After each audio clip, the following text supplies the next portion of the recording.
You are listening to the Gritty Podcast, where we talk about all things gritty.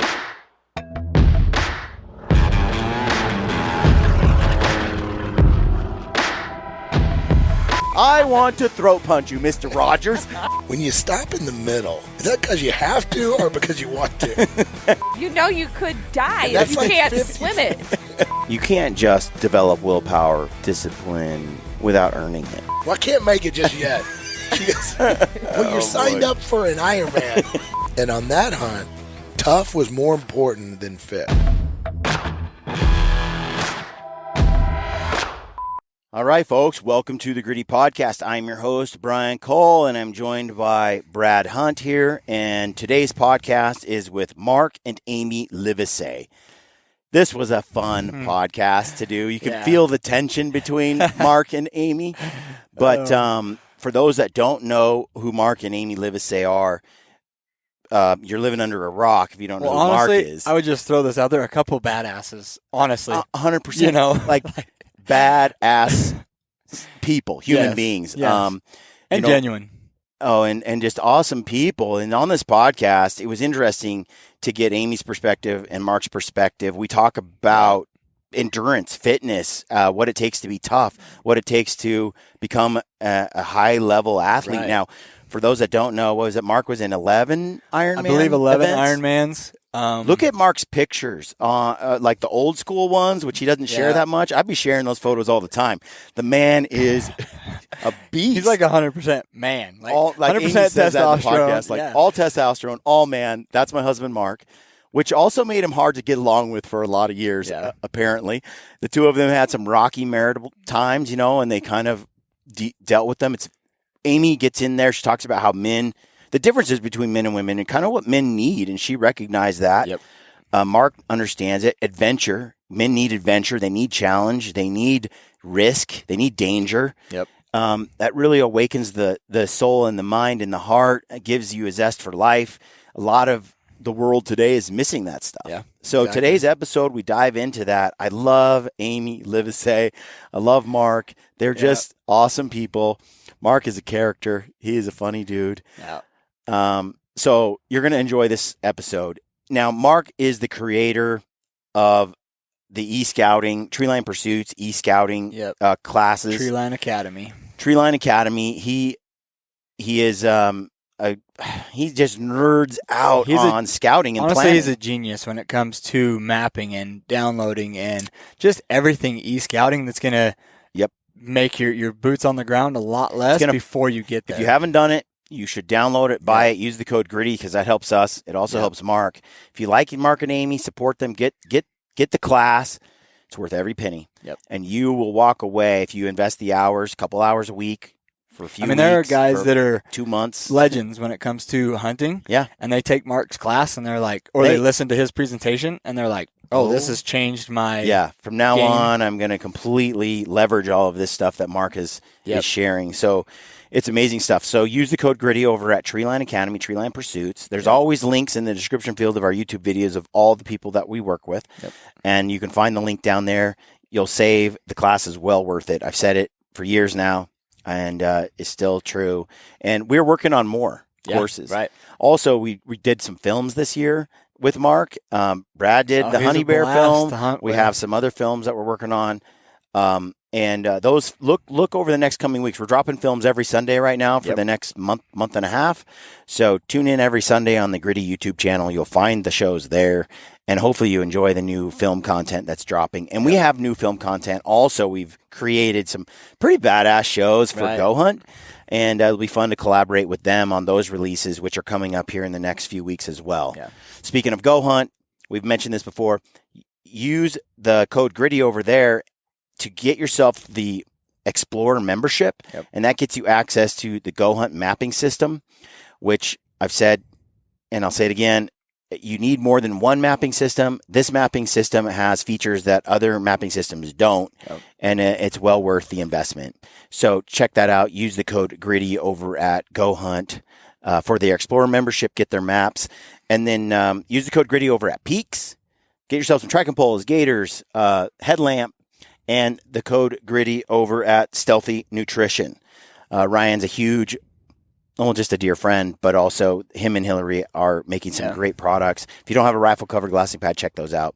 And he makes these podcasts at the summit possible because this was recorded at the Western Hunting Summit that Ryan puts on each year. And we have a massive giveaway going on right now with Mountain Ops. You can win a PSE bow. You can win a dozen Black Eagle arrows. You win a Leupold rangefinder.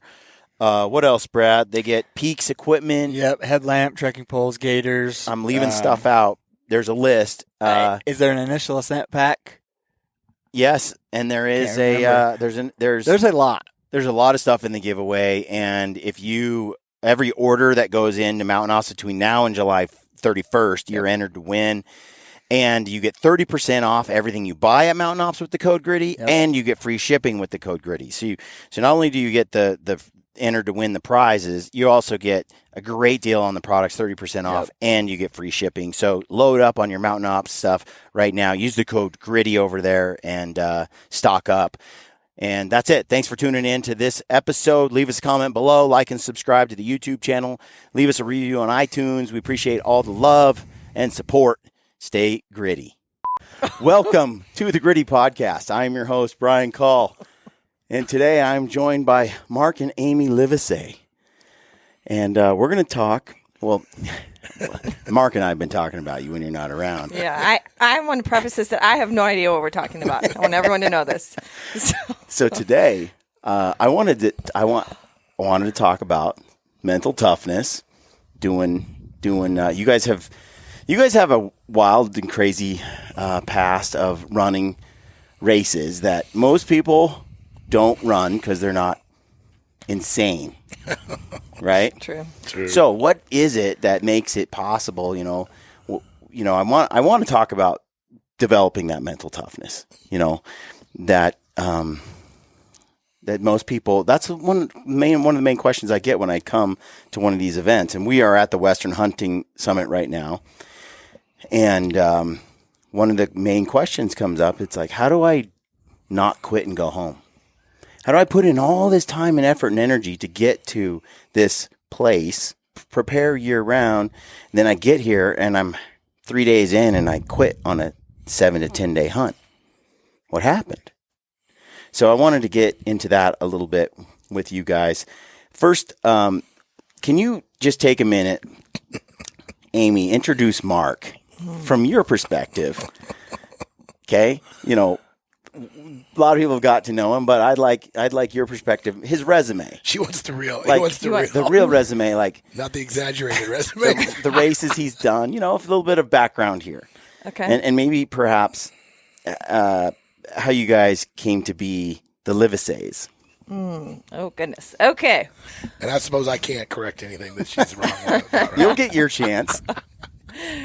Okay. Well, we came to be the Livesays on a blind date from really? Yeah, kind of.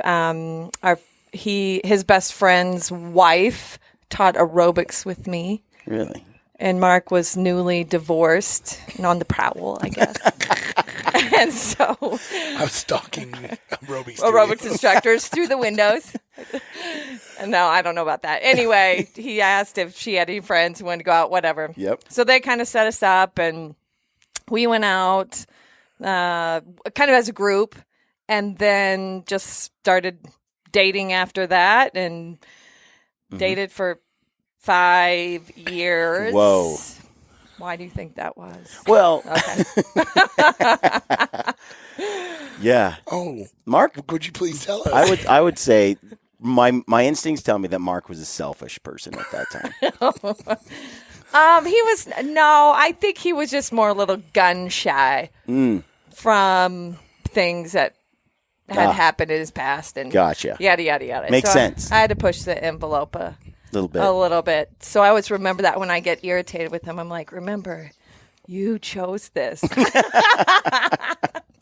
Yes. I don't think this podcast is going to be one of my best. I don't know. I don't know if anybody will listen to it, but we'll tell the story. So anyway, so we get married, and at the time he was doing, he had been training for triathlons, and this is something I'll introduce about Mark. You probably already know it, that he's kind of an all or nothing person. Yeah. All in all the time. And so I think he did like one small triathlon, and then he signed up with friends for an Ironman. And I was like, whatever. This is my life now. Yeah, pretty much. Yeah. That is exactly right. And at the time I met him, he would go to the gym and run 20 miles on the treadmill. Like, who does that? Yeah. No one.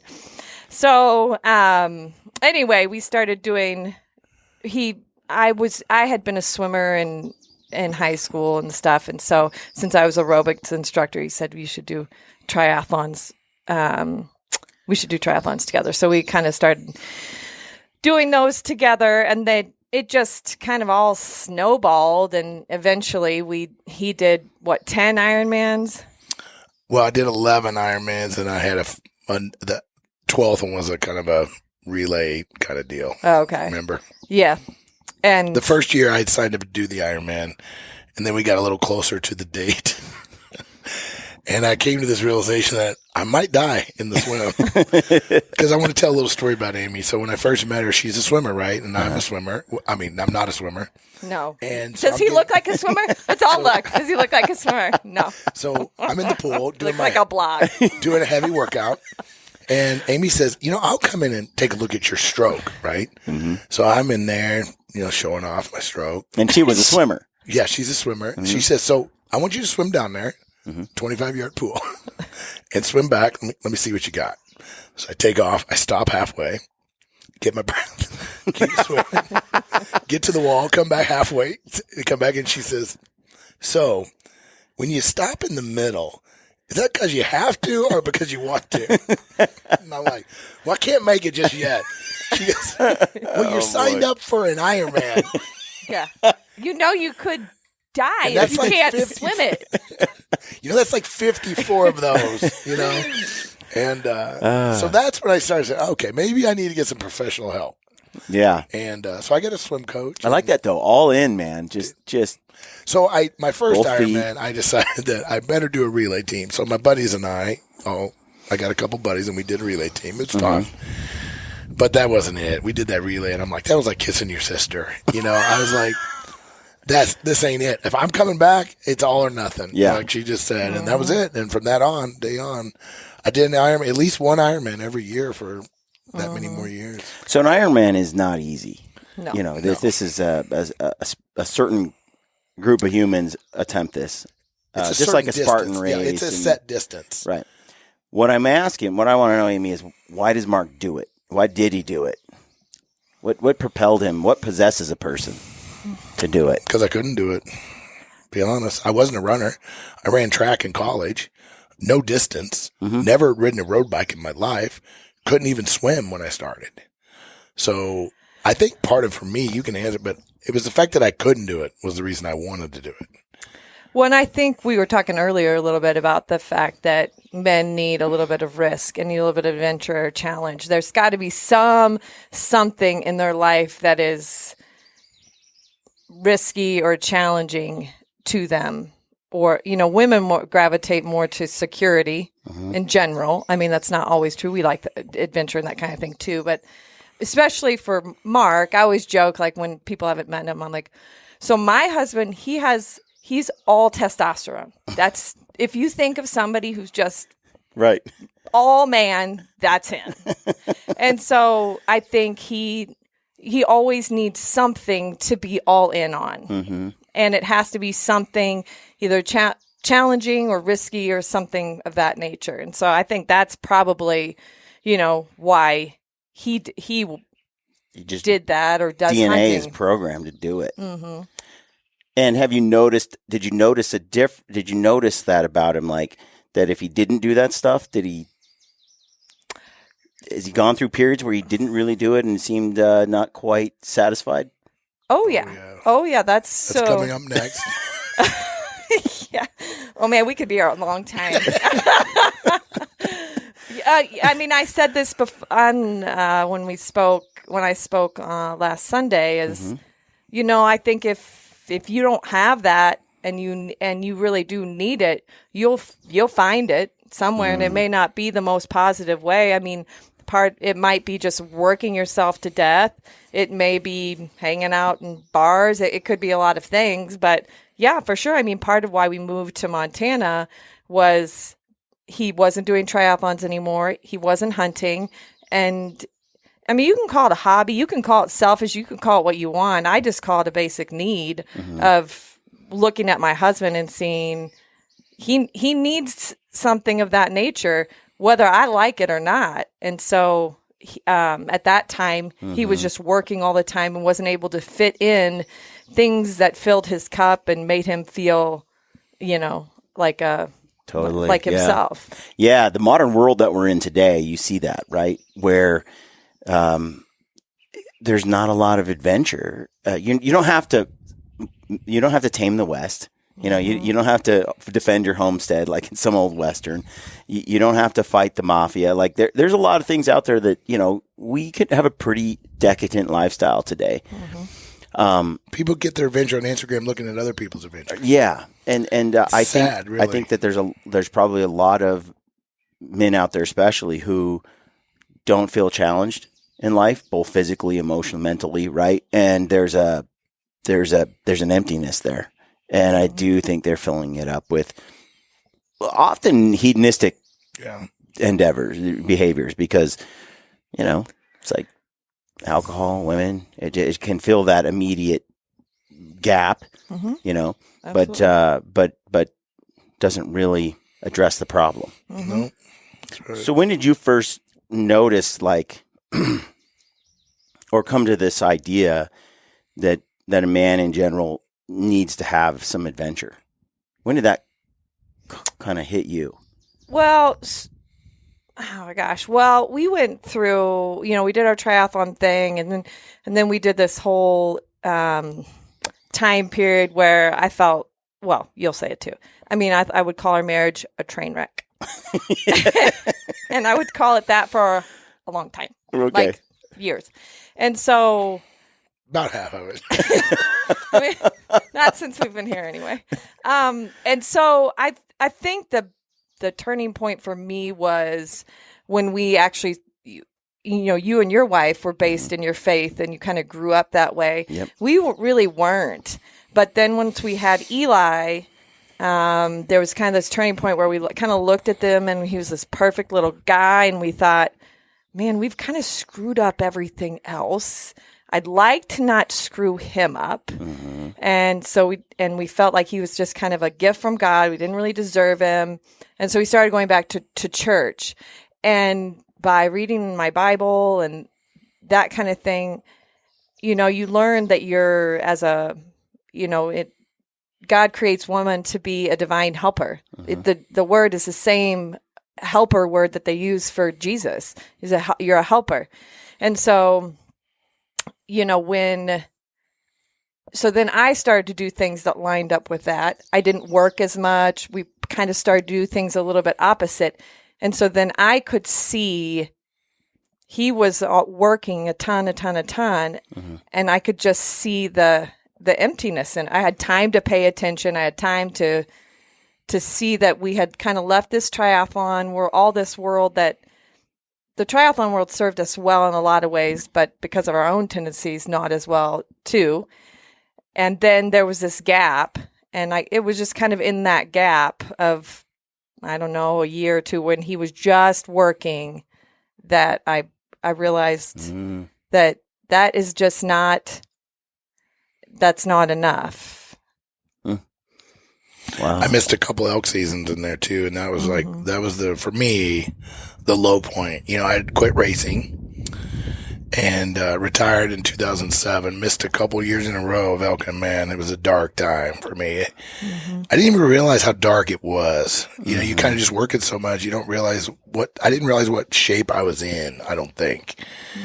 And then finally she says, we're done.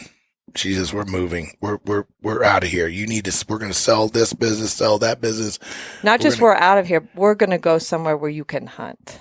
And do things and just, I'll be honest. I've never really said this before on a podcast, but if it wouldn't have been for her, I wouldn't have done it.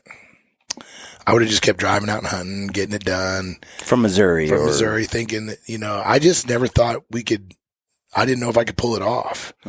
But by her forcing the issue, I look back on it now. The only regret I got is that we didn't do it 10 years before we did. No.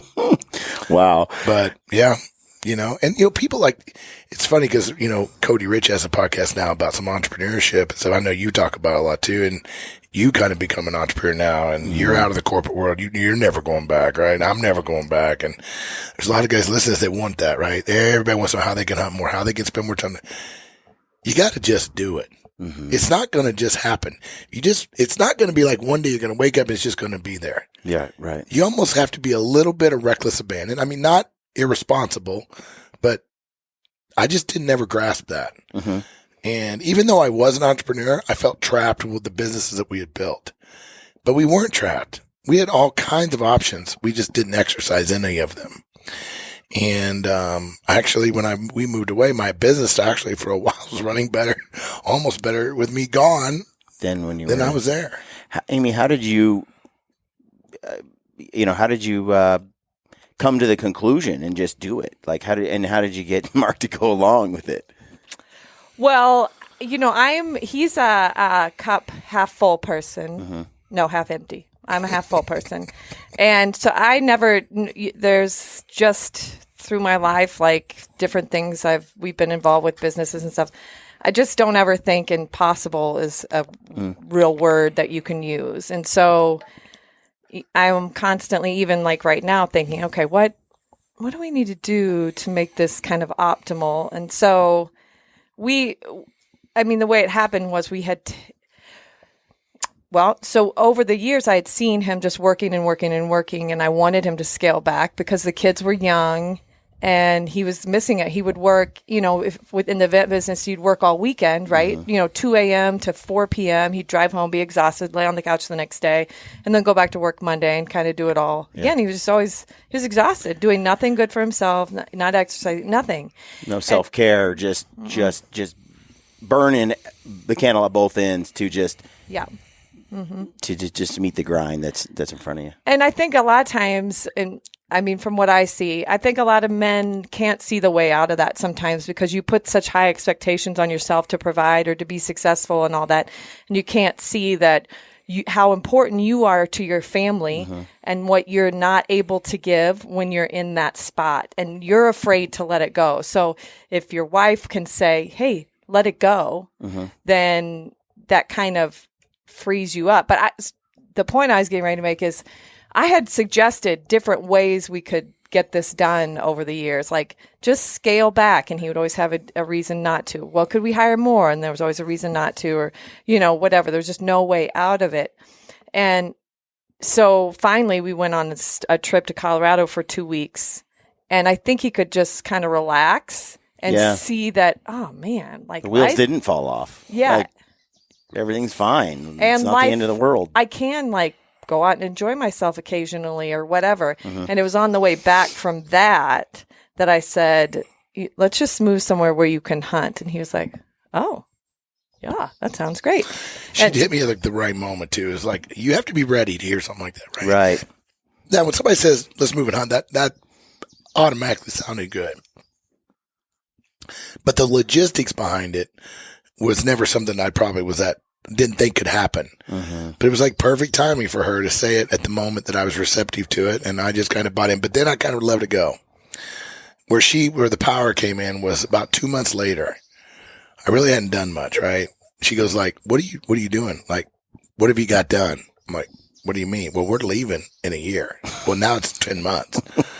And I'm like, well. Oh, we're really doing this. This wasn't just talking. Kind of was it. I'm like, oh, she's really serious about this. And so it, you can say what you want, but man, things just happened perfectly. Our house sold, a business is sold. Everything we needed to have happened, for the most part, happened. We had a giant sale, sold half of what we owned. We moved out here in a 26-foot box truck, started all over virtually from scratch. And it was... found a house right away. I mean, it was just perfect. And so the other thing I'll say is you kind of asked me how I kind of come to this. And I believe the only reason I came to it was because I was reading my Bible every day, and God spoke to me and said, that your marriage is worth everything. it doesn't matter where you go, what you do, you can go wherever. This is worth, I brought you together, and you don't have to worry. You just need to trust me and make and do what needs to be done. Yeah, because I was going to ask, that was my next question was, you guys mentioned a train wreck, relationship here for a while. A lot of people can't recover from that. And you mentioned it being for quite a period too. So one of my questions is what made you stick it out even though it was such a mess? But the other thing is how did you figure out, I guess you just said it. You answered the question. You turned to the Bible and you started leaning that direction, and then things fell into place. Yeah, I feel like God provided. I mean, even when we moved, this is just we had a business, one of our running stores, that was losing $6,000 a month. Who do you think's going to buy that? Right. Someone did. Like who buys that? Like, right? Right. And we didn't even lie about it. Yeah. We didn't. We had to show them. We said it's not a winning business. And they came in and took it from us. I mean, that's handy. Yeah. I mean, so I'm a good salesman. Yeah. Somebody said, when I kind of was explaining to them, they said, I feel like when you're fighting for your marriage, God will provide the way, and I really feel like He did. And I mean, even. Your question before that was why did we stick it out? Yeah, and we had I mean, if we told the story, it's colorful. I don't know what day that whole story will come out, but I think there's a lot of reasons. I think we always knew that we did love each other. I think if you get married, I mean, for me, it was, I could look back, and even though we were having a hard time, I could remember who I married and why I married him. Mm-hmm. And the idea that you could just swap out for someone else and all your problems are solved is such a false one, too. And Absolutely. People are so quick to that these days. Right. And it's like, no, it's just another person, and you have the same baggage you had before, and you probably screw it up the same way you did. And it's even worse now because you've multiplied. Yeah. Your family now split. Your kids got different. It's like an employee. I heard some guy wiser than me talk about turnover at a company, and he's like, okay, the employee's asking for a $10,000 raise. And I'm like, well, I don't know, man. I could just hire someone else. But then he puts the job out and he searches, and it takes forever. And then he finds someone, and then he trains that person. And then he finds out that person is robbing from the company. And then he fires that person. He does it, and 3-4 times he does it when if he had just given that initial person a little bit bigger raise and then just invested more into that person, and they had figured out how to work it out, in the long run, that actually would have been so much smarter as a businessman for your business than the other way. But we have pride and ego, and we have this false idea that if we just get rid of this person that we blame for everything, then it will be better. Yeah. Mm-hmm. Yeah, and I think that's super true. I mean, there's a couple things I'll say is, I thought that exact thing, when we were going through it. If we don't work it out, if I don't help him, and who will? If we don't work it out, where are we both going to go, right? I think it's just easier. It's better to fight for it. Yes, it is. And, there's such a tit for tat idea in marriage now. Mm-hmm. Like it's a 50-50 thing, but it's really not. It should be more of I'm going to try to outgive you. I'm going to give 100%, and whatever you give me back, great. But my role is to give 100%, and I'm not going to keep score if you only gave 98%. Yeah, we've got some friends that we've had several groups of friends, right, over the years that, like, if the husband goes hunting for 4 days, that she has to do something for 4 days. Yeah. And it's got to be equal or there's problems. And I'm like, man, when you start keeping score like that, you're never going to there's never a winner. No. Somebody's always going to feel they got the short end of the stick. My 4 days weren't as good as your 4 days. Yeah. Well, I need 5 to your 4. I mean, there's just never end. And then it becomes resentful. Then, the wife, I want you to talk about this. We get asked this. So the second question we get asked a lot, Brian, probably, how in the world do you hunt as many days as you hunt and your wife put up with that, or whatever? And that's a great question. That's one. I get that a lot. Mm-hmm.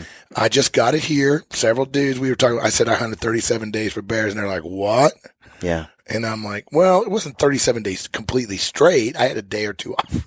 I'll tell you my experience. I remember my mother telling me, if you marry someone and your goal in that marriage is just to make their lives as blessed as possible. You love that person more than yourself. Your focus is in enriching their lives, and their focus is the same in return. She's like, how can you go wrong? Right. Like you're both focused on making the life of the other person sweet and wonderful best you can. That's good advice. But not as a return for that.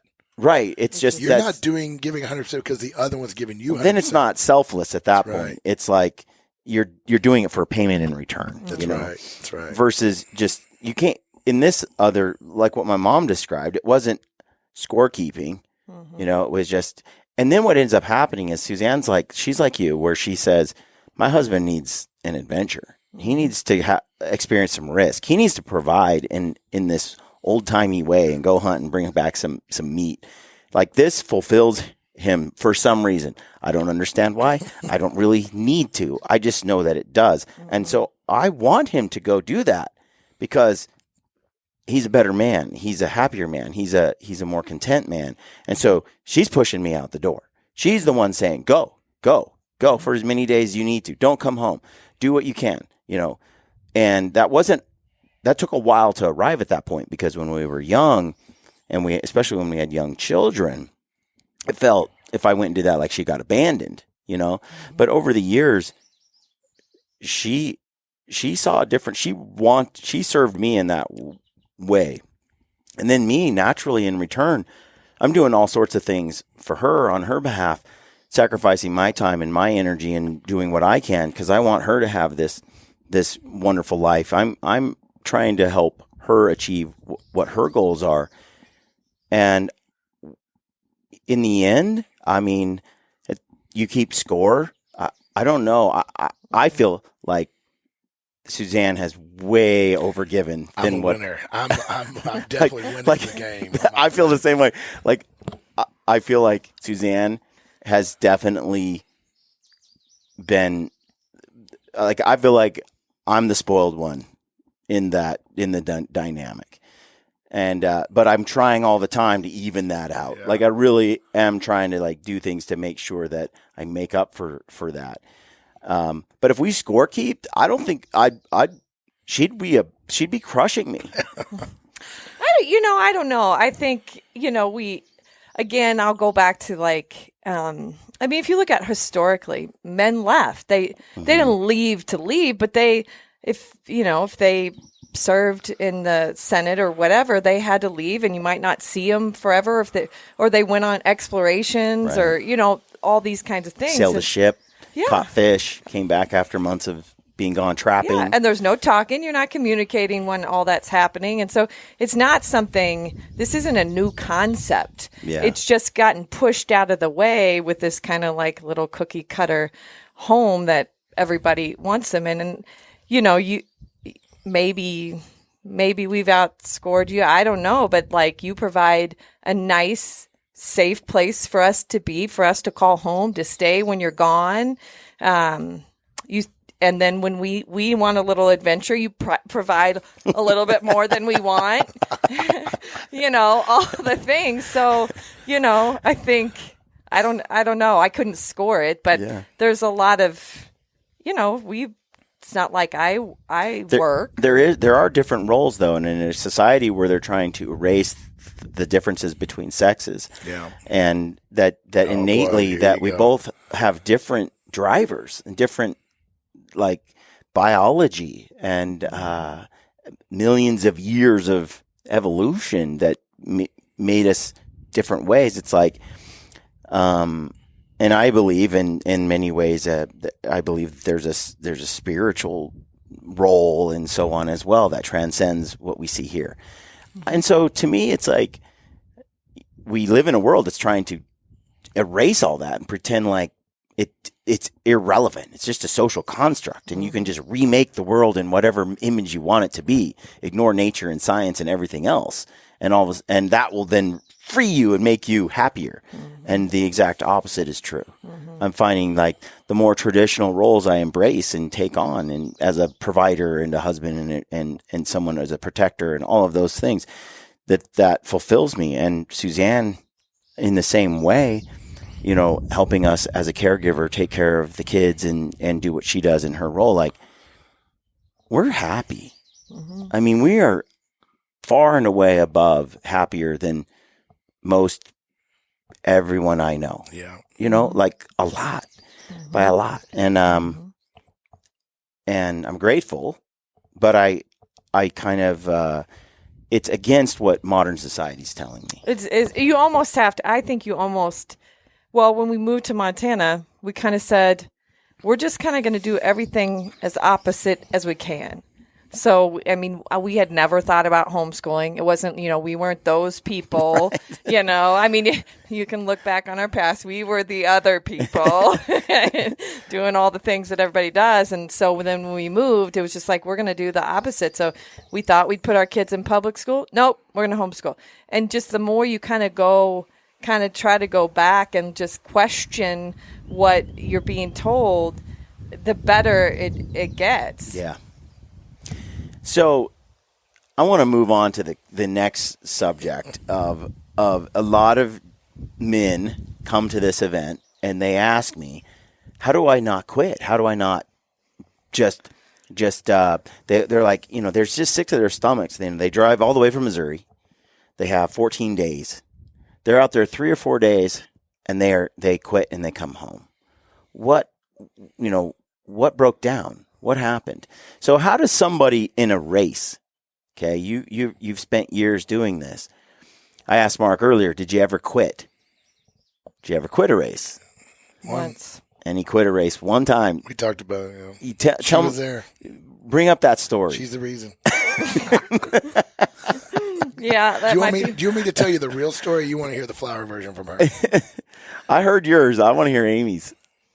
Okay. Well, before I did Ironmans, I thought he was crazy, and I just went and watched them. Yeah, that's right. Pretty much. There was never any plan for me to do it. It's like watching paint dry. Yeah. Like you said, right? Yeah. I mean, You were all sunburned. Oh, yeah. Yeah. And, I'm in my, 20s. I'm pretty much there to wear my cute shorts, look good, and to hug my I think his boyfriend at the time. I don't remember, at the end. Yeah. And then to go for him to buy me a nice meal when it's all over, right? After the Ironman, That's right. right? That's pretty much what So he was, this is probably the third one I'd watched or something. And I was like, so boring.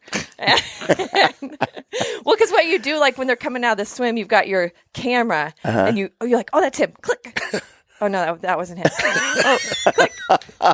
We have pictures of like Asian people, black people, because I'm like, oh, that's him.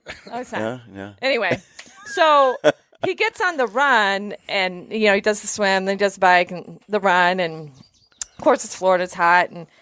And I don't know, he got like halfway through it. I can't remember. And he wasn't doing poorly. Mm-hmm. He's a good, believe it or not, he's a very good triathlete. Mm-hmm.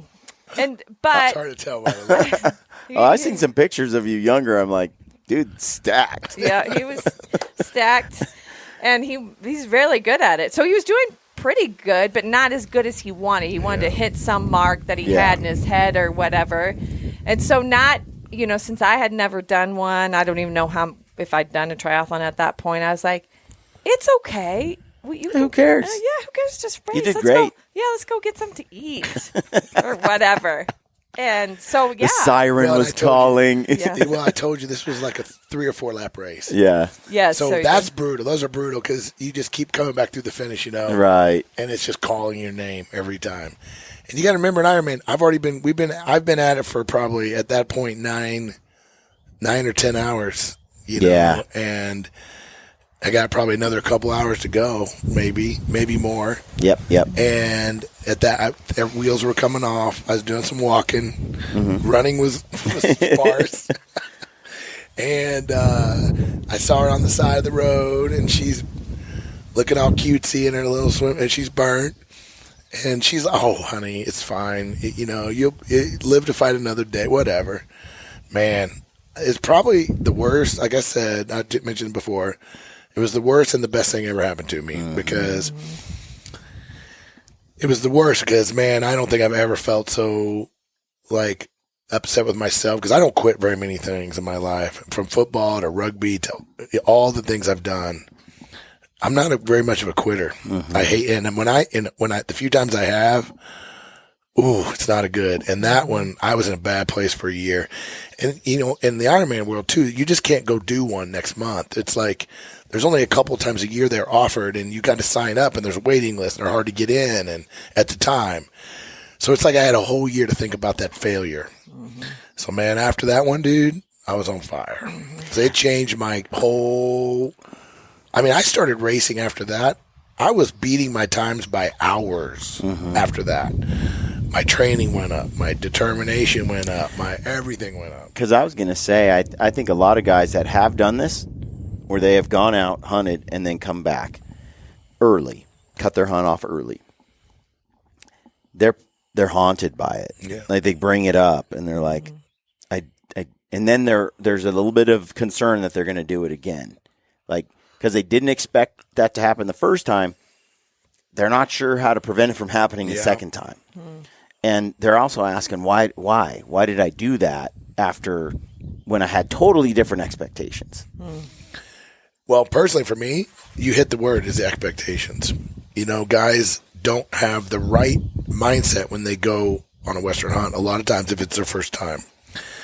And they think it's going to be harder or easier than it is. And most of the time they think it's going to be easier. And they don't understand the terrain difficulties. They don't understand navigational. Honestly, I wrote an article about this. They don't understand the fear. A lot of guys get in the mountain in the dark, and they won't hike around the dark, and the solitude, and there's a grizzly bear behind every corner, and it's a real deal. I mean, we like to joke about seeing 9 grizzlies in 3 days, but dude, I'm not very afraid of them for the most part, but I have a respect, and I'm nervous. And it took me years of solo hunting in Grizz country to get even at the moderate comfort level that I'm at. I don't like to, I like to just say, grizzlies, no big deal, but they're a big freaking deal. Yeah. And night and fear, and those all compound. And then you start, people that don't realize also is like, when you're 7-10 days away from your wife and your kids, and you haven't been in a while, and you're dehydrated, and your food levels are low, and maybe you're not seeing animals, things are little, man, all that is pulling you to go back to the comfort zone. You just got to learn to be uncomfortable, and you got to learn to thrive being uncomfortable. Your feet get wet, big deal. Guys will quit. I know guys that will go to the truck because their feet are wet. Or it starts raining. Oh, well, that's over. Or, well, we haven't seen any elk here. It's time to, you just got to learn to be comfortable, and you got to stay in the game. Even if you have to take a day off, take a break, go into town, just camp, just relax. Don't pack your gear and pack your toys and go home. And the more you can stay in the game, the more you're going to shake off those bad times. But if you if you cut rope first time something happens, head out, you're going to regret it. Like, they say, what is that saying, quitting, what is it? Quitting lasts forever, or failure. I don't remember how it goes, but the idea is that, you may not win your worst race. You might lose coming last. Yeah. But quitting, that's permanent. Like, there's no. Well, and it becomes habitual. I mean, in reality, you look at a lot of people that quit things, right? Look at marriages like that people quit on. I guarantee you look at a lot of dudes that have quit on their marriage. They've quit a lot of things before that. Yeah. quit their jobs. They've quit this. They've quit that. They've let down their friends. They borrowed money from their friends, didn't pay them back. There's a trend. Yeah. I know so many dudes that once you start quitting, if you don't correct it, it can become a habit. And after you quit once, the second time it's easier to quit. And then you start expecting yourself to quit. So then when you put yourself in a hard spot, like on a Western elk hunt, it's easy to quit because you're a quitter. And it ain't because of anybody. You've manufactured a quitter. Right. And you have to reverse it. If you've been living that kind of life, it's reversible. I have ideas of why I'm the way I am now as I'm older. And I try to piece it back together because now when I go out, quitting's not even remotely, it's not even a challenge. It's not even an option. It's not a consideration. No. And it's not hard for me to be uncomfortable, miserable, and just deal with it and to achieve the goal and then to finish. But I don't want to take for granted that, I'm 47, that there's a lifetime of certain behaviors that made me where I am today. And I'm curious, like Amy, when you went and did your these early Ironman events, do you remember wanting to quit ever? What did you do? Pretty much. I mean, I think I was getting ready to say, I think you have to learn to ride the discomfort, in my opinion. Yeah, I wanted to quit pretty much every time. Really? Oh, yeah. Ironman's, you're talking about a 10 to a 17-hour race. Yeah.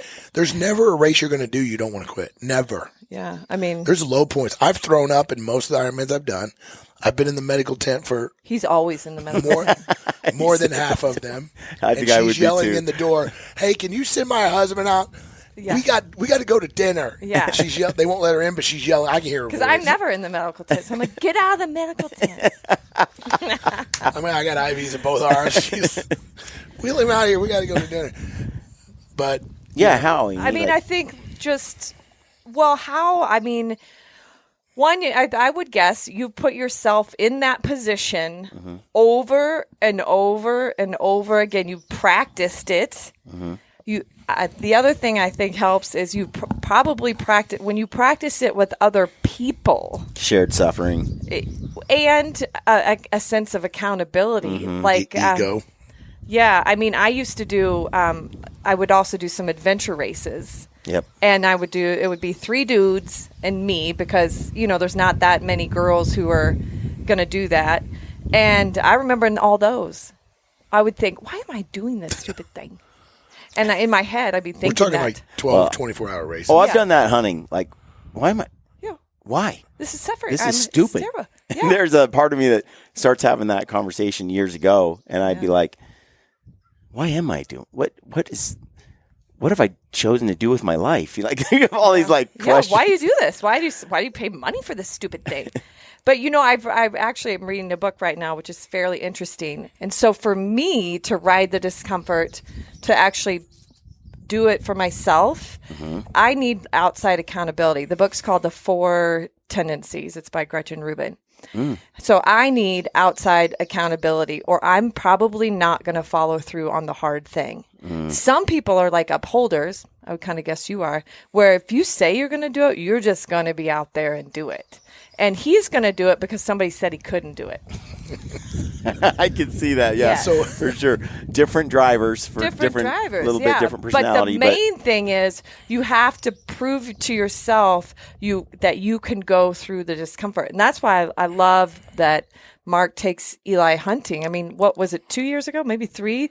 We took Eli. Well, I went too, but and another friend of ours. And he's your oldest son.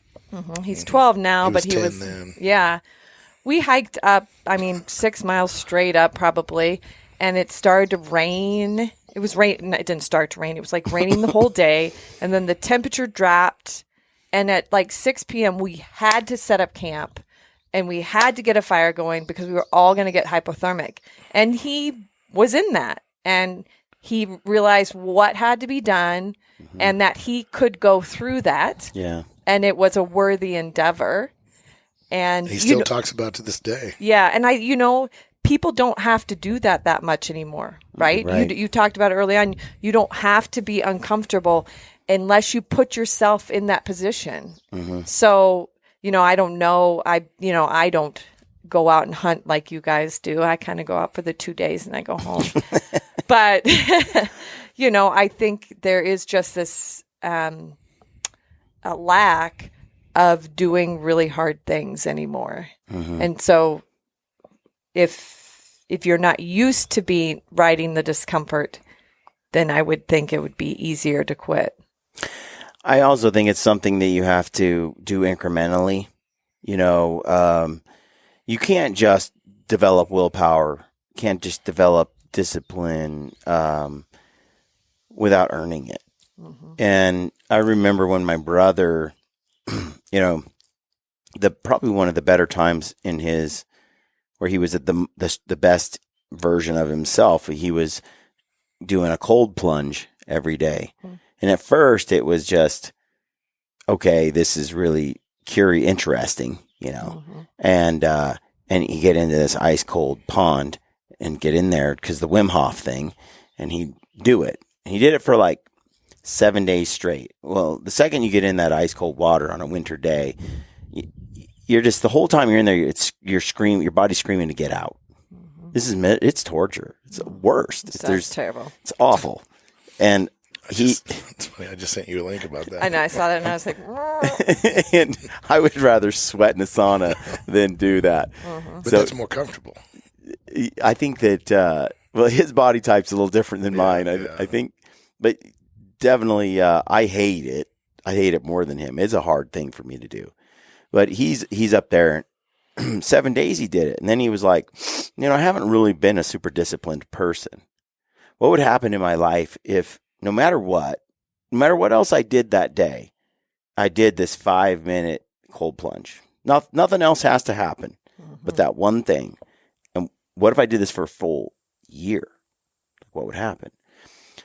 And so without fail, even on the road, he'd find a place to go neck deep in a freezing cold whatever and do that plunge. Yeah, it probably sets his mind for the day. It says, hey, I do something hard every day, and I can do other things that are hard. And it went from 5 minutes to 10 to 15. And then it became like his body was stronger. He liked the feel afterward. It energized him, all these endorphins and adrenaline fire from this thing. And then other parts of his life gained discipline. It's like, well, if I can go and do this for 6 months and not miss a single day, well, then I can get out of bed, at 6 a.m. and also go do this too. And if I can do this hard thing, then I can do this hard thing. And you build on that with a little bit. But I always ask people, like, set yourself up to succeed. Don't set yourself up to fail. It's like when you train a pup, and you're like, I want to teach the dog to sit. And sometimes people go straight for that thing for the dog to sit. Well, he doesn't know how. Or let's say lay down, and so you do it in stages. You ask the dog to do something that it can do. And it does that one thing. And then, you might clicker train it or whatever, get it to do the next step in that process. But you're setting it up to be able to do the thing that you're asking in stages until it can actually do the thing that you want. And I'm careful with a puppy that's distracted because 2 new people came in and is running around. He's all, the puppy's just wired and stuff. That's not the time I'm going to ask him to do what I want because I know I'm setting him up to fail. Let him calm down for a second and then test his ability on the edge, but only when he'll really succeed. And you build that confidence in them over time when you set them up to be successful. And I think it's the same for mental toughness. You set yourself up to succeed. Don't jump into an Ironman after just one other race, unless you're Mark Livesay. But most part, it's like set yourself up for something you can do, but is going to push your limits. And then the next thing, and the next thing. Well, I've told this story before, but I'm going to tell it again. This is perfect timing. So when you guys asked me to go on the hunt last year, we'd known each other for a while, right? But we hadn't hunted. Ryan and I got to be good friends, but never hunted. And then I know how it went. You guys sat around and somebody said, hey, what about inviting Mark on this hunt? And you probably said, yeah, but he's 56 and he's not exactly skinny. And Ryan's like, yeah, but he's got llamas. And then you're like, yeah, but he's old, but he's got llamas. So finally you guys decided that you're going to take a chance and invite me with my llamas. We actually didn't really have to say that part out loud because we both we just thought it. So, but on the other side of the world, when I got the call that I was going to go on this hunt, I'm like, okay, I got to get myself ready. The truth is we both knew that, but we also know that the most important aspect in this is the mental game. Yeah. And we already know you have that, even if your body isn't cooperating. Yeah. So it wasn't that big a concern, really, at the end of the day. But it's the mental part. We're like, there's no doubt.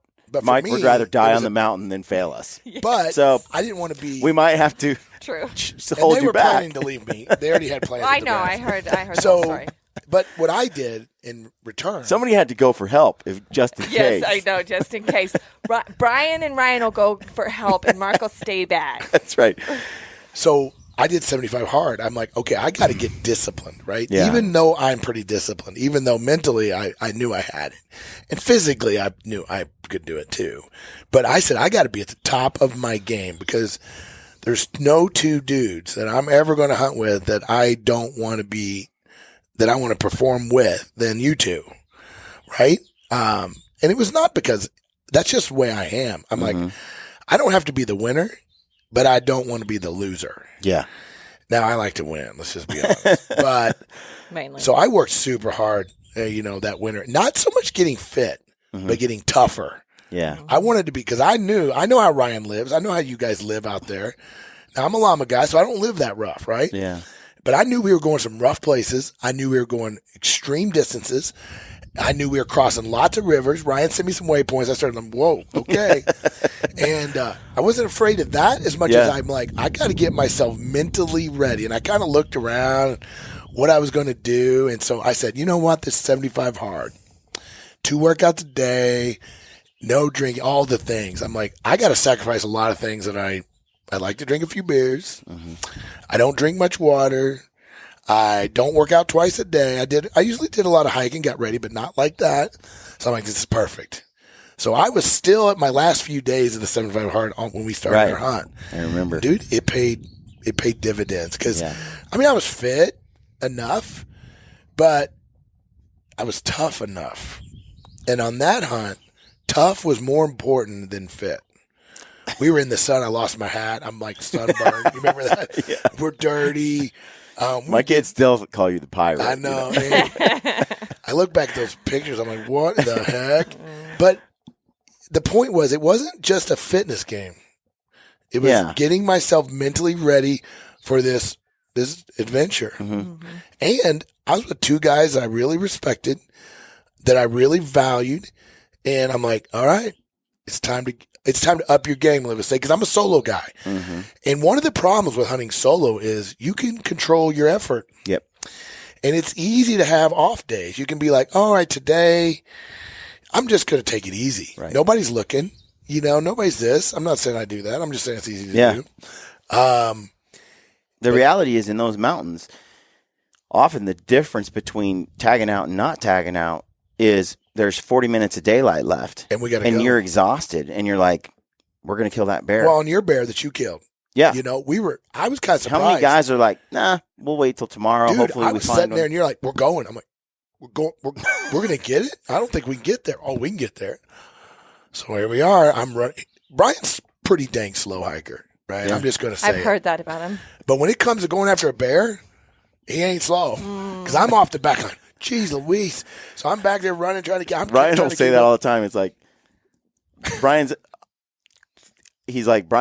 either sandbagging or just doesn't have the drive. But if he's hungry or I would believe that. Or there's a bear or a deer or an elk to get, like, we're neck and neck. We're side by side. Like, so he doesn't get ahead of me. Putting the hurt on me. But I feel like, why do that without the motivation? Like, what's the point? Save it up. Yeah. Save it up. It's like, first of all, I sweat like mad. I will be drenched. So if I got to go at that effort, I'm going to sweat. Yeah. So it's got to be worth it. Otherwise, I'm like, go slower. That makes sense. But it matters. Like when we were up there, that's the difference. And you need a hunting partner who's like, I'm in. Yeah. Okay, 30 minutes to get this done, and it's way over there. Sure, why not? And then the night hike. You know, how many guys don't capitalize on a last 30-minute, 20-minute, whatever, because there's no way in hell they're going to try to get something at last light and then deal with it in the dark and pack it out in the dark. Probably because they haven't. In Grizz country. In grizzly country. There's just, when the darkness comes, there's those of us, like you said, you know, ride the discomfort. There's groups of us that have spent so much time maneuvering in the dark, in the wilds, that there's really not much difference to the sun being up. We didn't even question it. We just what time do we get back to camp? 1 o'clock, midnight? Yeah. There's a difference though. Like I've noticed as you push yourself, whether it be in a CrossFit competition or an Ironman or any kind of race or on a hunt, you start to realize like your body does certain things and performs a certain way. And the more you get in tune to that, your athlete IQ kicks in, and the more you kind of know what you know, the better. And I did that at the summit. I did that event with Barney. You know, and he was saying last week, I realized that once I did some CrossFit stuff, I had a real blind spot in my fitness. Well, me and him did the workout as a partnership, and we ran down, came back, and his running was off the charts. Yeah. Barney's running was ridiculous. And we're jogging down the road, and I'm like, he's having conversations. Yeah. Like, well, how are you doing, Brian? And Barney's so chipper and nice. He's so happy. That guy's so and happy. I'm so pissed off because I have to run. Yeah. And he's just having this, and he's like, if you can't breathe, just focus on that. It doesn't matter. You don't have to respond to my questions. I just enjoy talking. And I'm like, I want to throat punch you, Mr. Rogers. You know, and so we're running down the road, and anyway, we get back. But then it hits the burpees, you know, and it hits the 100 squats and all that. And then I was the one going, come on, Brian, let's go. You can't stop. And you realize, like, you know, you're not built like a swimmer. We said this earlier I said this with Joel, actually. Like, know your strengths and pay attention to those. Some guys are really, really good shooters with a bow. Some guys are better at sneaking up on animals. Maybe you're the long range guy because you have 2 left feet. But, man, you're gifted with that bow and arrow. And then other guys are like, I need a 30-yard shot, but I am a ninja. Like, know you and focus on that. And that's why I don't get too caught up on these hikes with Ryan. I will never be Ryan. I'm not going to hike to the top of that mountain at Brian's pace if he wants to just go all out or cover the same miles in one day. I'm not built that way. But there's other things I'm quite good at. You know, if we need to climb a tree and hang a bunch of meat up there. I've never seen Ryan do a pull-up, you know? And he's got skinny arms, you know? Like sometimes. I have never seen his arms. Nobody has. Nobody's ever seen his arms. I've only seen his wrists up to here. Maybe he'll show us tonight. We'll get to see if he'll pull his shirt I haven't seen his legs either. No, me neither. It's 100 degrees and he's got that long. No, never. You know, here's the thing I'm going to add about this. We talked about this. I was thinking about it. Guys, another thing, too, is Dan Staten, I went to his, I got to give Dan a shout out because Dan's one of those super motivators too. He's always on fire. You know, he says it, you know, separation is in the preparation, which is just a cliche, but here's what he says. Stop training your strengths and start training your weaknesses. Guys, if you're a great shooter, stop shooting so much and work on your fitness. Right. If you're great at fitness, start shooting more because you're a terrible shot. In triathlon, we got in such a rut. I was a pretty good cyclist, right? I had a couple friends, just badass cyclists, you know. Remember, we'd go out on these hammer fests, 100-mile, 115-mile hammer fests. And every city limit sign, we'd go through all these little towns. It was always who got the city, you know. So there's this game. We knew it was there. You could see it a mile down, and everybody would be like looking around. Everybody, who's going to go first, right? Somebody would take off. And then when they take off, they get right behind them and use the draft. And then the last minute, so it's every city limit. And everyone. And they say, did you see that, baby? I won that city limit. I'm like, yeah, I saw it. Yeah, I was so impressed. But my problem was I got fixated in triathlon for a long time on my cycling, where I would just kill these dudes on the bike, kill them. Mm-hmm. But then they would destroy me in the run. Yes. So I used to tell everyone, he would do okay on the swim because nobody else can swim either. Let's just be honest. So I would tell everyone, I would see everyone 3 times. So I would always get on the front row because that's just kind of dude I am, even though I shouldn't be on the front row in the swim, right? I would just get swam over by every dude. I hit the corners. It'd be like solid rubber, into the corners. And then they'd all blow by me in the swim. Then on the bike, I just demolish them, right? And on the run here, they all come again.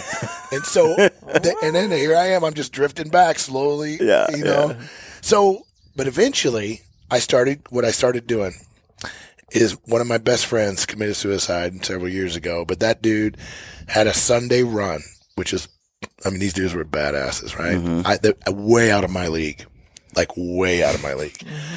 And one day he invited me, kind of like you guys invited me. It was an invitation-only run, right? Kind of like this hunt. And I think they were thinking the same thing. Like, oh, this dude, he's a big 400-meter dude. This is a 13-mile run every Sunday. Same thing. There's these city limit signs, right? Yeah. And there's all these. Mark likes destroying your stereotype type expectations. So they had these, whatever. So I show up at the first one, dude. I had to call to find out which way they went. I was so far off the back, right? I'm like, did we turn left at that street? And then he didn't say anything. Yeah. The next week, I still couldn't see him. But anyway, weeks went by. Then I started seeing him at the finish. Like maybe a mile back, I'd see him at their house, right? Down the couple blocks back. Dude, 6-8 months, I was winning it. I was winning a few. Now, not very many. Yeah. And then they're like, where'd you come from? And then all of a sudden I'm winning some preems. But dude, they were destroying me. Yeah. So it would have been so easy for me. I'm like, there's no way I'm quitting. And there's no way I'm not showing up on Sunday. I never missed a Sunday run. And that doesn't mean I'm not a badass runner. Most people, I'm not brag, but I ran a 3-hour marathon. And when I tell people that, they're like, there's no way, dude, you're 180 pounds, 175 pounds. And then I'm 230 now. But dude, it was because of that Sunday run. I would have never dreamed I could run a 6-minute mile for 13 miles and without those dudes. And I never would have done it without those dudes. And they buried me fast. It is. And I was going to say, I think that you can't, going back to the discomfort or just you can't be afraid to suck for a while. Dude, you just can't. You just got to stay in it. I'm not a hunter, but I'm talking about just, my triathlon career, because I did the same thing on the bike. I was terrible at it.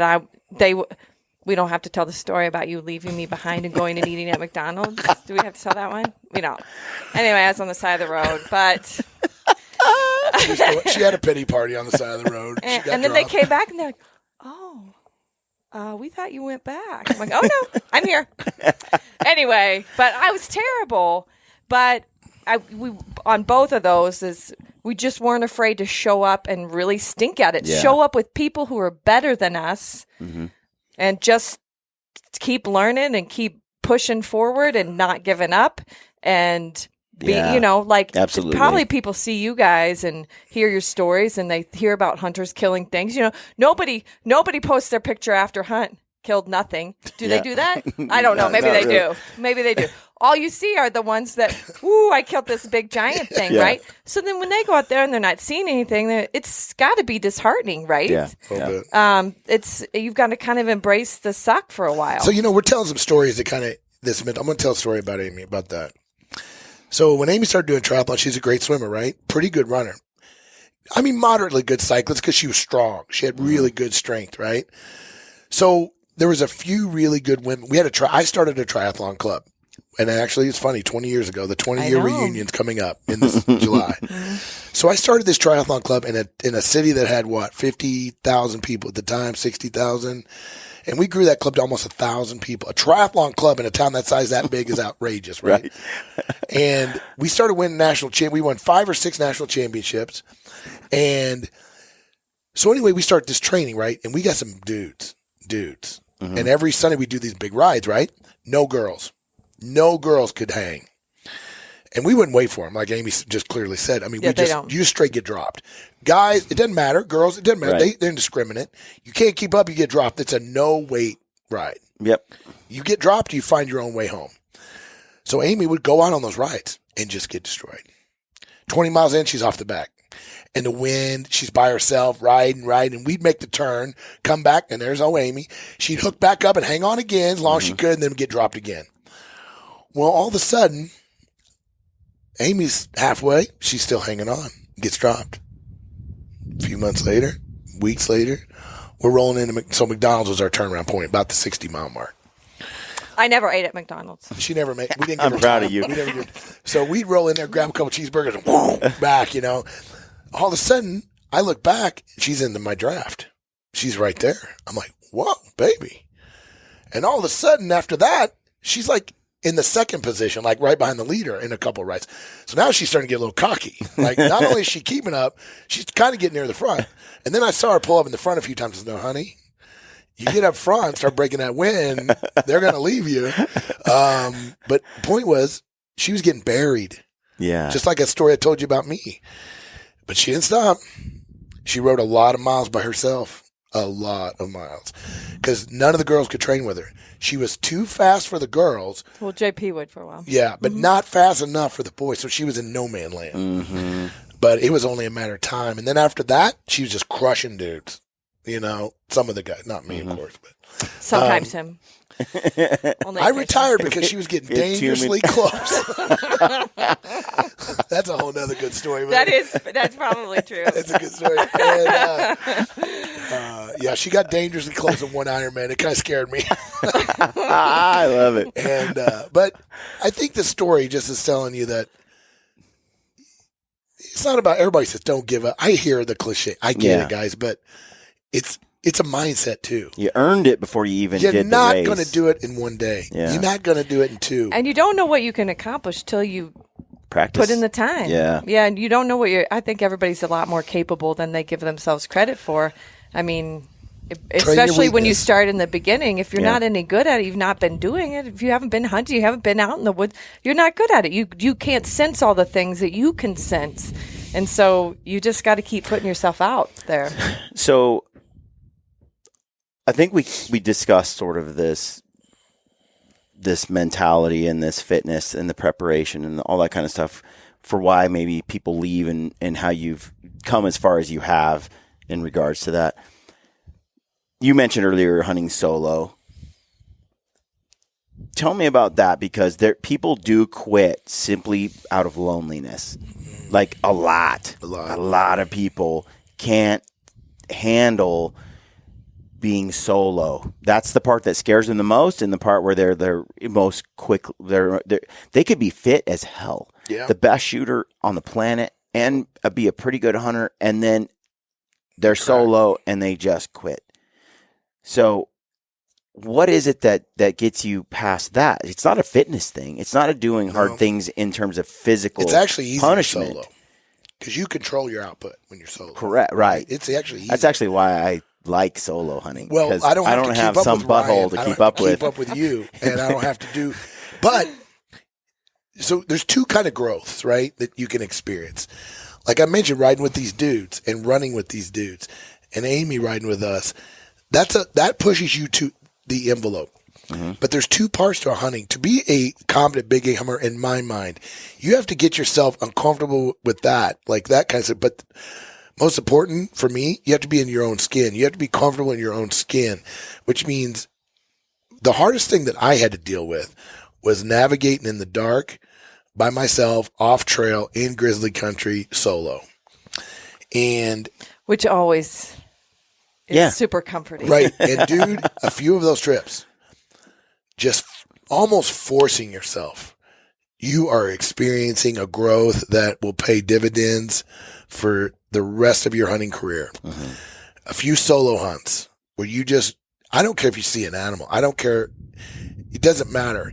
But it's a game changer for me. And because I don't care who you are, when that sun goes down in the mountains and the noises and the snow and the rain and you're worried and you're missing your family and the food and you got no gear. If you forgot it, you got nobody to lean on. Your stove's not working. You ain't using your buddy's stove. Man, it's a mindset that it just propels you forward. Yeah. And I feel like I got the most, I wouldn't say hunting knowledge, but I got the most grit and the most staying power. I call it staying power, but from my solo hunts and learning to be comfortable in night, learning to walk back to my camp in the dark by myself. Isn't that fear? You're really talking about is fear, like primal fear. And there's like no a fear way that you're going to get ate, whatever, eaten, irrational hurt, fears. Like statistically, you're more safe, but it's so foreign if you're used to living in the city or in a more urban setting. There's that fear and just tamping it down. Oh, like dude. That panic. I've heard this many times. One of my old buddies would say, "Panic is what kills you in a dangerous situation." Panic. And whenever I start to feel a swell of panic, whenever I'm out there, for whatever the reason is, immediately I feel it, I recognize it, and then I squash it. I compartmentalize, I push it. I start to go over all the things that I know I can do if things get dangerous or escalate, or I can always, these are all my options. And all of a sudden, because I have some know-how, some skill, some knowledge, some woodcraft, it's like, okay, there's nothing really to be concerned about. Here are the actions I'm going to take to tamp down my concerns and relax. And then I do what you talk about, which was just get comfortable being in that. Yeah. Like soak it in. Yeah, enjoy it. Learn to embrace it. I'm soaked to the bone. I'm in grizzly country. My pack is full. I'm tired. It's bloody. I've got 7 miles left to go to camp. I just do it. Yeah. Just do it. And I tell guys that, so I've been on so many podcasts that people like ask, well, my buddy can't go this year, so I'm, that hunt got canceled. I'm like, what? No. Pack up your bags and go elk hunting. Yeah. Solo. Yeah. Don't become dependent on a buddy. Don't become dependent on anybody. You'll learn more on that solo hunt than you probably would have learned with your buddy. Now, is it fun with your buddy? Yes. Is it, but it's a different kind of fun on the solo. Here's the other thing about like Ironmans and all these individual, like I ran track and all these individual sports. What the high they get is when you're a winner, it's because of you. Yep. When you're on a team. Yeah. There's a different kind of high. It's still a high, winning a Stanley Cup or whatever these guys is amazing, but one guy didn't do it. Now, one guy might've been the MVP, but it wasn't because of him only. So it's a different kind of high, but there's no high better for me than going out solo and killing animals and bringing them back to my family by myself. Amy always I go out with people. I really love giving to people. I let them shoot. I do that kind of like I did Lampers. Yeah. Yeah. With the Red Lightning. Right. I'm a giver. Yeah, I hear you. I truly think that there's when I hunted solo, that's when I thought I wouldn't like it for years and years and years. I thought that would be, it seemed like part of the point of hunting is the bonding that happens between friends, the brotherhood that's there. I love that. And I value that. But then when I talked more to Lampers, Timbernet at Solo Hunter and stuff, I started to really be intrigued by the idea of it more and more. And then I went and did a number of solo hunts for weeks at a time. And I started to, I all of a sudden, that's when my whole hunt skill set completely transformed. I became way more deadly, way more confident, way more everything. Because, and I think there's a lot of, you could guess on all the reasons for it. But the fact is, I enjoyed it. It gave me a lot of time to think. Like when you're there by yourself, you start to think about what matters to you the most, where you want your life to go. your relationship to why am I here? Is there a purpose to this existence? Like these things kind of come in when you're just still. Oh man, all kinds of things. So she always has this thing, honey, just go out by yourself and kill something. Because I'd be coming back from hunts, right? And you'd be like, you always kill stuff on your own. Yeah. Just get it out there and kill something. Arizona, I started hunting by myself. And I started killing way more. I started going off on these elk hunts by myself, and I'd kill more. And it's because I went my pace. I listened to my instincts. You didn't get stuck jabberjawing, with your buddies for 4 hours when you should be like glassing this basin, that kind of thing. It just translated to success. Yeah. But I think it's a fine mix. I think if you really want to kind of do it right, in my opinion, you'd have a nice little mix of a little bit of solo and a little bit with your buddies. Because there is nothing better than hunting with some guys, And I'll be honest with you, now that I'm hunting with you guys more, I am enjoying the hunting with the guys more. I used to be solo, right? I mean, it was solo. I wouldn't even go with anybody. Yeah. Then I finally met this dude named Jake, and he was pretty similar to me, and we hit it off, and he hunted kind of similar to me, and he was scared of grizzlies. I hope he listens to this. He started running from a grizzly one time. But he would get after it, right? He would go, and anywhere I wanted to go, he'd go. No question asked. Like you just said, going after that bear, did I put up a fight? No. Grab my, I tried to get it raised as fast as I couldn't. We go. I don't know how we're going to do it. I don't know how you want to do it, but I'm like, it's time to go. Yep. And, but now that I'm hunting with some other guys now that are kind of go-getters, I'm loving it too. And, but with my son, it gives me a chance to, with him too. I make him do a lot of things like I make him go out and feed the llamas in the dark. Yeah. I make him hang food bags in the dark. I make him go to the bathroom out of the teep by himself. Things that mom probably wouldn't do in grizzly country. And if mom didn't know I that, wish I didn't know that. But he needs to understand a little fear, right? A little bit. Now, I don't let him get out. I'm not letting him get very far. But he comes back quick, but now he's hanging hang the food, boom. He's running out there, hangs the food, and sometimes further than I want. Yeah. He'll move the llama. He's kind of getting it. Developing. He's getting it. He's starting to feel like he's not as fearful as he was on the first couple of hunts. And I don't, I'm not trying to train a machine here, but I want him to be, I want him to be a standalone man. Yeah. And so it's been good. It's been a pleasure hunting with you guys, and I think we got a lot more to go. I'm looking forward to more. I when Mark went on that hunt, and he and I just climbed the face of this mountain. I had just done it the day before with Ryan, and then packed out like in the night and all this stuff, and so I was beat, and then it was like turn around and go back and do the same thing again. This time, I felt a little bad Mark. for you. But we get up there and we do the whole thing. Mark's leaving me behind. I'm like filming his butt as he's going up the hill. I mean, we did a little switching back and forth, but he was tough to keep up with. He's a good hiker. Yeah. His Achilles heel was his feet just blistering and falling apart on me. It wasn't really it was the weak feet. It was just a disappointment. But he's like, I don't think he's like, I don't care. He's just going to go anyway. But we kill this bear and we pack it out. And I'm coming off the mountain. And when I hike downhill, especially in the evening, I sweat a lot, but I get cold. Yeah. Like, cause I don't really, or I'm already sweaty, but I get cold. I don't exert energy downhill or even side hill. Like I hardly, and so I don't generate a lot of heat from movement. And so whenever we climb off a mountain, Ryan's the opposite. He climbs a hill and doesn't sweat, but he comes down and he's soaked. He sweats like crazy. That's awesome.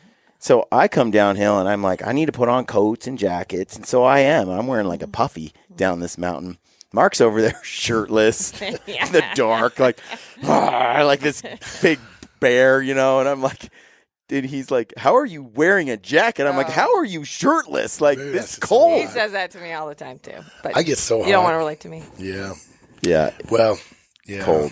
But then, so we have this bear, and it's brilliant. And Mark is going to kill this thing. And we motor over there. We get in position almost. The bear doesn't follow the script. Yes. And so we end up not getting the bear. Just say the truth. And then what happens is, Mark angry hikes my ass all the way to the bottom. I'm like, I can't hardly keep up. He is madder than mad. That's the worst. That was the most mad I've ever been on a hunt. Really? Stuffing bags and I'm like, I'm trying to keep up at the bottom. Couldn't calm him down? He wasn't like. I missed the bear. It was mostly silence. That was when you missed it. I missed it. Oh, this was 2 years ago, Yes, not this year. Not this year. No, it was primarily silence. He's being nice to me. Well, now I know why I was. Now, look, the reason I missed it, let's back up a little, is he was slow on the camera gear. Yes. He's like, no, don't. I'm on the bear. I'm ready to shoot. And he's like, no, not yet, not yet. And then he says something like, tell us about how we got here. I'm like, what do you mean you got here? I want to shoot this bear. But in hindsight, I didn't know. There was hesitation, though, because the bear was there. He was cooperating. It liked the gut pile that was there from a bear killed 2 days earlier. The thing I've observed with bears, though, is that bears don't like bear kills in general. They don't like to, they'll cannibalize each other at a certain time of the season.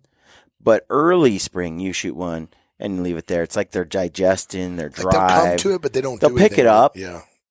They'll nibble and then they'll leave. Yeah, he kind of lost his mind when he got to the carcass. There was, I kind of suspected he was going to touch it and then leave. Mark was much more like, no, I think he's going to stay. Yeah. And so he waited a little bit. And then I'm, of course, doing the cameraman thing, which is, Mark, tell us what's going on. Yeah, give us a Let me this shot and this angle. And then when we realized, when that bear was done, he was like just the most, his body language said, I'm going to be here all day. Yeah. And all of a sudden he just was like, no, I'm gone. Gone. And it was this close, and so it was bitter. Bittersweet. He was a little bitter. I was bitter. Yeah. But it's all right. He redeemed himself this year. You know what? That's what you do. That's what drives you, though. Your failure sometimes is what you need. Low kick in the pants. Yep. I don't miss many shots. We've talked about a rifle. You don't miss many. I just don't miss many. And it was very humbling to miss that shot. And it wasn't a hard shot. Wasn't. Happens, though. And I had 2 shots. Happens, though. The first shot, to everybody. The second shot was a little more sketch, but still was makeable. Yeah. And missed him twice. And but. It was one of those things where he focused too hard on his fitness and not enough on his shooting. There we go. Didn't work on my strengths. 75 hard was dialed, but oh man. Yeah. Anyway, well, this was a pleasure. I'm glad you guys came on the podcast, and I got to know Amy a little bit more. And Thanks for having this me. whole Livesay thing, it's great. I love it. It's pretty interesting, isn't it? There's so much more. We live an interesting I'm very lives. curious about. Yeah, I'm surprised he didn't ask you one question, but that's good. There is a question, but I'm going to save it for another day. I feel like I know it. We don't want to let on. I got to keep myself relevant in the podcast world, so that's the teaser. Little tease, We got a lot to talk about. The truth is that the man has some stories. Like your past is ridiculous. Well, when you live to 56, you get. It's not that, life. Dude. It's not that at all. It's I know just people. When you're this one, you got a lot of stories. When you just adventure this, adventure this, adventure this, adventure. Did you do Arena League? Yeah. Yeah. Like it's long and varied. It wasn't called Arena then. It was National Indoor Football. Whatever. Yeah. Wild. He's got a lot of experience. I like the raft story. By the way. That's a good one. We can tell sometime too. Yep. Yeah, you just need to survive and get that knee fixed, old man. Yeah. Well, you got. Either way, just put a brace on it and let's go. Put some spit fixed. on it, rub it. It'll be like new. It'll be kicking tail here. Don't you worry about me, brother. Yeah, because we don't have a medical tent where we go. That's for sure. If you did, he'd be in it. Now, Bryce is kind of a train wreck, so we might need one. Right. Well, you're excited that Bryce is going to be there. That way you can have an excuse to stay behind and walk slower. That's right. Got to hang out with Bryce. Someone's got to take care of Bryce. Right, I hope he doesn't listen to this podcast. We've been kind of talking about him the last couple of podcasts. Oh, bless it. All right, folks. Thank you for tuning in. Make sure you go check out Mark Livesay's e-scouting course, Treeline Academy, Treeline Pursuits. What's the website? It's treelineacademy.net. Treelineacademy.net. There's always a link in the description field. That's right. Use the code GRITTY because that helps Gritty. And saves you some, too. Saves you some money. Yep. And thanks again. Yeah, thanks for having us. Appreciate it. Thanks. Thanks for tuning in, folks. Stay gritty.